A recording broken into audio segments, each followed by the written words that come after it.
₹200 ઉઘરાવવામાં આવતા વાયરલ વિડીયોના આધારે ફતેપુરાના VCEને ફરજ મુક્ત કરાયો।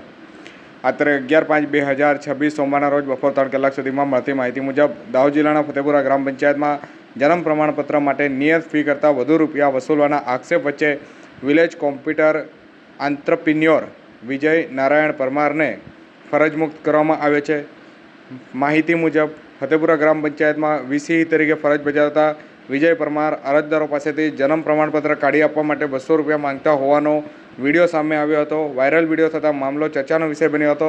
સમગ્ર મામલે તાલુકા વિકાસ અધિકારી દ્વારા ગંભીર નોંધ લેવામાં આવી હતી અને ત્યારબાદ ફતેપુરા ગ્રામ પંચાયતના તલાટી મંત્રી અને સરપંચ દ્વારા લેખિત આદેશ આપી અને VCE વિજય પરમારને ફરજ મુક્ત કરવામાં આવ્યો છે।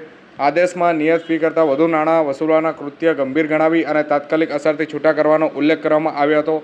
સાથે જ તમામ સરકારી ID અને પાસવર્ડ તલાટી મંત્રીને સુપરત કરવાની સૂચના આપવામાં આવી છે। જો પ્રક્રિયામાં કોઈ સતી કે આનાકાની કરવામાં આવશે તો ફોજદારી કાર્યવાહી કરવાની પણ ચેતવણી આપવામાં આવી છે।